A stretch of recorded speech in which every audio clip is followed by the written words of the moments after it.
제가 여기서 최초로 공개하면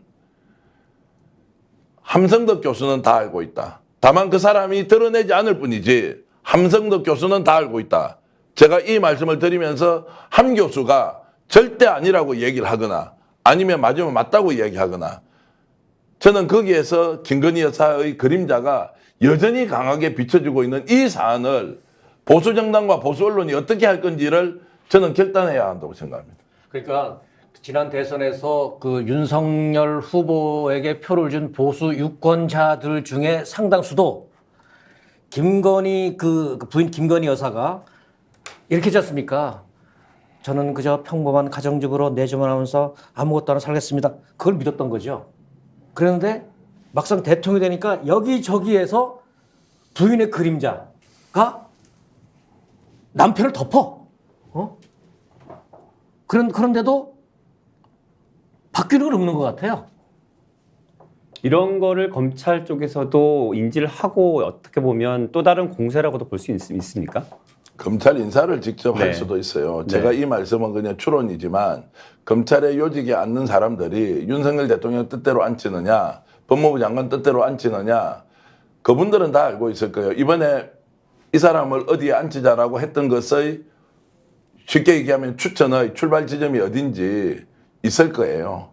제가 이제 그런 장면들을 또는 그런 장면을 본 사람들로부터 듣는 이야기에 의하면 지금 국정농단이라고 지칭되는 것은 윤석열 대통령이 국정농단을 하는 것이 아니라 보이지 않는 비선이 국정농단을 하고 있다는 것은 민주당에서 하는 이야기가 아니에요. 집권 세력 또는 집권 세력들과 가깝게 있는 사람들이 하는 이야기를 보면 결국 오늘 이 기자회견도 실패로 끝나고 국민들로부터 엄청난 지탄을 받을 수밖에 없는 것은 결국 용산이 생각하는 그 성역을 뚫고 들어가지 못하기 때문에 그 또는 이야기로 결론이 나는 것이다. 대통령 취임하고 몇 달 지나지 않아서 벌써 얘기가 시종 막 흘러나온 얘기가 뭐냐면 대통령실 참모들 구성에 이제 공무원 하다 온 사람도 있고 대통령이 데려온 사람도 있고 또 부인이 이렇게 들어온 사람도 있었잖아요. 근데 소문으로 난 게 뭐냐면 부인이 데려온 사람들 때문에 일 못 해먹겠다.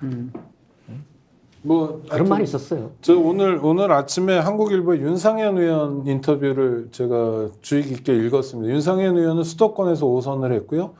험지에서 계속 살아남았던 사람입니다. 이 사람은 좀 진지한 것 같아요. 왜냐하면 국민의힘 국회의원들이 대구 경북을 기반으로 하기 때문에 거긴 뭐 그냥 뭐 막대기만 꽂아도 국회의원이 되는 상황이어서 민심을 잘 헤아리지 못한다는 거죠. 수도권 민심을 잘 헤아려야 되는데 윤상현 의원이 했던 얘기 중에 하나가 자 대구 경북은 그대로 가져가겠지만 수도권에서 절대로 국민의힘이 국회의원을 못 만들 거다 앞으로. 또 하나 연령적으로 지금 60대 이상의 지지를 받지만 시간만 조금 지나면 70대 이상의 지지만 받는 정당이 될 거다.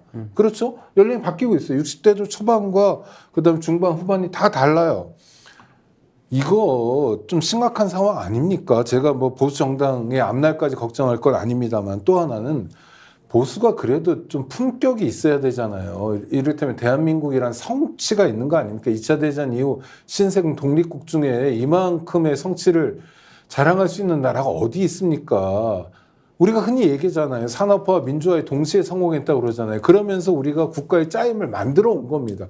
그런 면에서 뭐 공과가 있겠지만 역대 지도자들이 기여한 측면이 있어요. 그래서 국민들이 긍정적으로 평가하기도 해요. 내가 안 찍은 대통령이었어도 그래도 어떤 건 잘했다, 어떤 건 못했다이기도 해요. 그러나 윤석열 대통령은 집권 2년 동안 정말 국민을 위해서 잘한 것을 하나라도 꼽아보면 뭐가 있을까요? 좀 생각해 보시죠. 구독자 여러분. 정말 윤석열 대통령이 2년 동안 치적이 뭐가 있습니까? 화물연대 때려잡은 거요? 의사들하고 아무런 대화도 없이 갑자기 의대 정원 2,000명 늘리겠다고 한 거요? 그래서 아직까지 해결도 못하고 전전긍긍하는 거요? 뭐가 있죠? 그러니까 우리 전계환 대표 말씀하신 것처럼 보수가 결단해야 될 시점입니다. 자, 정치공학적 현실은 어떠냐면 제2호권, 거부권이 되면 22대 국회 다시 오겠죠.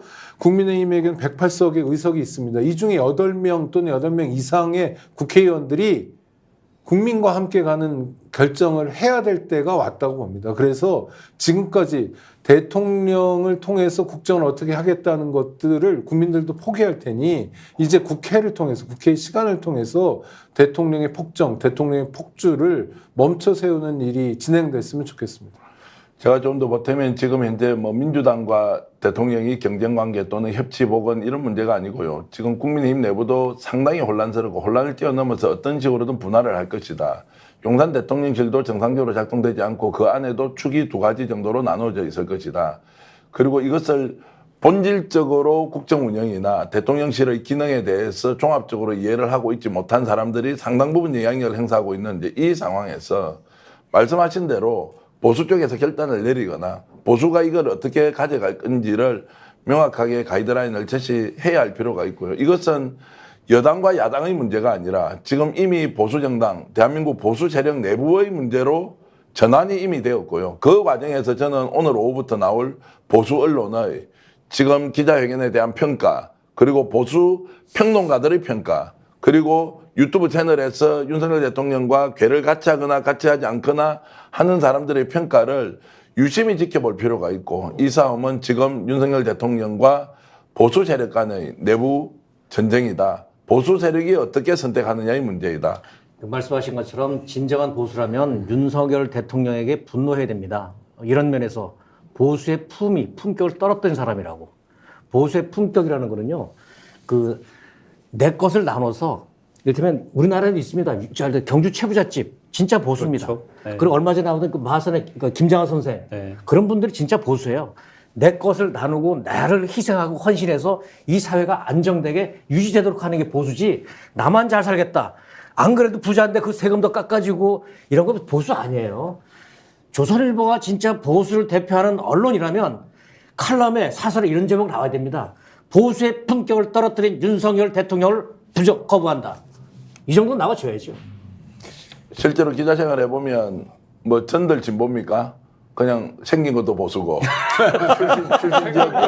출신 지역도 영남이고 말하는 거 보면 국가관, 애국심 이런 거 평소에 엄청 강조하고 희생과 봉사를 통해서 뭔가 공직자가 특별하게 국민을 위해서 헌신해야 된다 이런 말을 입에 붙이고 살고 있는데 이런 말도 보면은 어떻게 진보라고 얘기하느냐라고 하는 사람들이 있긴 하죠. 근데 우리나라는 이렇게 바른 말을 하고 국가관이나 애국심을 가지고 하는 사람을 자신과 반대되면 무조건 종북 좌파다, 전체주의 세력이다 이렇게 몰아버리지 않습니까? 이것도 사실 구분이 잘못된 것인데 지금 현재 우리가 목격하고 있는 윤석열 대통령의 기자회견과 대통령실의 국정운영 행태는 보수 진보의 문제가 아니다. 상식과 비상식의 문제이고 그런 면에서 국가의 기강을 바로 세우는 방법이 무엇인지를 우리가 근본적으로 질문해야 된다. 가정이라고 보면 가정이 완전히 무너져 버렸는데 가정을 어떻게 이렇게 세우는데 장남이 중심이 돼야 된다, 차남이 중심이 돼야 된다, 장녀가, 차녀가 이런 게 아니잖아요. 가정이 완전 무너진 상태에서 가정이 있어야 차남이 있든 장녀가 있든 장남이 있든 이렇게 되는 거 아니냐. 이런 관점에서 이번에 윤석열 대통령의 기자회견을 통해서 정말로 우리가 처절하게 우리 자신을 되돌아보고 결정을 해야 한다 이 말씀드리요. 지금 이 나라의 상황은 보수 진보의 문제가 아니고요. 나라의 명운이 걸린 그런 문제예요. 그런 네. 상황이에요. 어떻게 보면 윤석열 대통령, 김건희 여사 부부 덕분에 보수와 진보가 없는 대한민국 하나가 되는 나라가 되지 않겠는가 이런 생각도 감히 해보면서요. 지금 현재까지 12,722명까지 지금 저희와 함께하고 있습니다. 스픽스는 말하는 언론입니다. 대세는 유튜브, 그중에서 스픽스. 좋아요, 댓글, 구독, 알림 설정. 여러분이 저희를 사랑해 주시고 우리가 여러분을 사랑하는 4가지 방법입니다.